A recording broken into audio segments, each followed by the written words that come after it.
TV9 का digital platform देख रहे हैं। पंजाब और हरियाणा एक बार फिर से हम अपने दर्शकों के लिए टॉप 5 लेकर आ गए हैं। शुरुआत करते हैं पंजाब से और चंडीगढ़ से।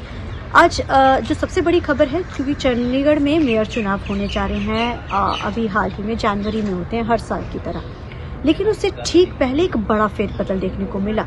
आम आदमी पार्टी के 2 पार्षदों ने जो है बीजेपी ज्वाइन कर ली। आज अमित शाह पंजाब हरियाणा दौरे पर है, उससे ठीक उसी दौरे के दिन 2 पार्षदों की तरफ से पार्टी को छोड़ के जो है भाजपा ज्वाइन कर ली जाती है। हालांकि खबरें तो ये भी हैं कि अभी आने वाले दिनों में कुछ और पार्षद भी जो है आम आदमी पार्टी छोड़कर अब जो है बीजेपी ज्वाइन करने वाले हैं। जब हमने उनसे खास बातचीत की तो उन्होंने क्या कहा, आइए आपको सुनाते हैं।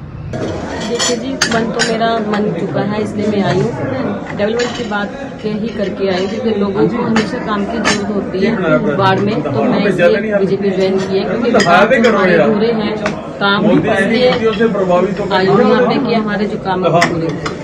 तो लगता है आप इसमें रह के काम कर रहे हैं, क्योंकि मेयर के चुनाव भी आने वाले हैं। बिल्कुल मैम, काम की ही तो पार्टी है ये। नाम ही इसका है भी कार्य करने में ही सफल है, इसलिए तो पार्टी में। कैसे मन बना आम आदमी पार्टी को छोड़ने का? एक रीजन मैम ये था कि वहाँ पे हमारे कोई अनदेखा किया जा रहा था, इसलिए मेरा मन नहीं था वहाँ पे। पंजाब का जिक्र कर रहे हैं तो बात कर लेते हैं पूर्व IPS ऑफिसर, जिसके अभी हाल ही में जिसने जो है सुसाइड करने की कोशिश की थी। इस मामले में एक नया पेच भी सामने निकल कर आया है। हालांकि कहने को तो कहा जा रहा है कि उनके 8 करोड़ की ठगी उनके साथ हुई है, क्योंकि ये ऑनलाइन ठगी उनके साथ हुई है। लेकिन इस 8 करोड़ की ठगी का जो सबसे बड़ा मामला है वो ये सामने निकल कर आया है कि इनका जो नाम है 2015 के जो बहबल कला गोलीकांड हुआ था, उसमें ये मेन एक्यूज में नाम था। कहा तो ये जा रहा है कि जो 8 पेज का जो ये इनकी तरफ से एक नोट लिखा गया था, इन्होंने एक सुसाइड नोट लिखा था, वो कहीं ना कहीं आखिर में उन्होंने ये कहा था कि जो ठगी उनके साथ हुई है, तो DGP से लेके देश के प्रधानमंत्री, गृह मंत्री, सब तक उन्होंने अपील की थी। लेकिन अगर दूसरे एंगल से देखा जाए, एक शख्स जो है IPS ऑफिसर है, उसके साथ इतनी बड़ी ठगी हो जाती है, लेकिन उसका नाम भी मेन एक्यूज में शामिल है, तो कहीं ना कहीं एंगल बहुत सारे जोड़ते जा रहे हैं। लेकिन अब जैसे जैसे इन्वेस्टिगेशन आगे बढ़ेगा तो चीजें जो है परत दर परत खुलती रहेंगी। पंजाब का जिक्र कर रहे हैं तो जिला परिषद और ब्लॉक समिति के चुनावों का भी जिक्र कर लेते हैं। पंजाब में जिला परिषद और ब्लॉक समिति के चुनाव तो हो गए हैं, लेकिन अब CM मान ने कमान कुल संभाल ली है।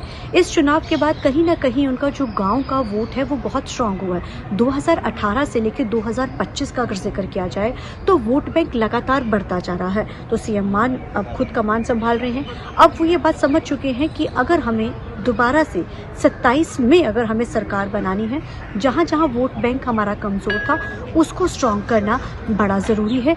उसी के ही चलते जो है चीजें आगे होंगी, अदरवाइज चीजों के लिए बहुत सारी जो है एफर्ट्स करने पड़ेंगे। तो 27 की तैयारी जो है सभी पार्टियों की तरफ से शुरू कर दी गई है। अब बात करते हैं अमित शाह के दौरे की।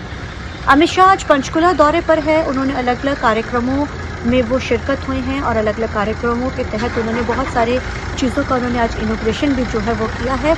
और आपको जानकारी के लिए हम बताना चाहेंगे कि इस इनॉग्रेशन के तहत जो है अमित शाह आज दौरे पर थे, और आज खास तौर पे इस दौरे को राजनीतिक रूप से भी देखा जा रहा है और बहुत अहम भी माना जा रहा है। आज उन्होंने तकरीबन 4 से 5 उनके कार्यक्रम थे। अब अमित शाह, अब जब हरियाणा की ही बात कर रहे हैं तो आपको जानकारी के लिए बताना चाहेंगे, आज अमित शाह जहां हरियाणा दौरे पर, हमने आपको पहले ही जानकारी दी, तो आपको बताना चाहेंगे खास तौर पे वीर बाल दिवस के कार्यक्रम में वो शामिल हुए, जो उनका अकेला कार्यक्रम था। हालांकि यहाँ अगर अमित शाह पंचकुला दौरे पर आते हैं और वर्करों से मुलाकात ना कर, ऐसे नहीं हो सकता, उन्होंने वर्करों से मुलाकात की। लेकिन अहम जो चीज़ रही वो वीर बाल दिवस है। इस समय पंजाब में शहीदी दिहाड़े मनाए जा रहे हैं, लेकिन हरियाणा की तर्ज पे पंजाब को पूर्ण रूप के साथ जो है गरमाने की कोशिश की जा रही है। 350 साल कार्यक्रम के ऊपर देश के प्रधानमंत्री यहाँ पहुँचते हैं और अब वीर बाल दिवस के ऊपर अमित शाह खास तौर पे यहाँ पहुँचते हैं। तो कहा जा सकता है इनका ये दौरा 27 के नज़रिए से अहम भी है और वीर बाल दिवस में उनका शामिल होना कहीं ना कहीं पंजाब को भुनाने की पूरी कोशिश की गई है। ये थी आज की पंजाब और हरियाणा की टॉप 5 खबरें। आप देखते रहिए TV9 का डिजिटल प्लेटफॉर्म।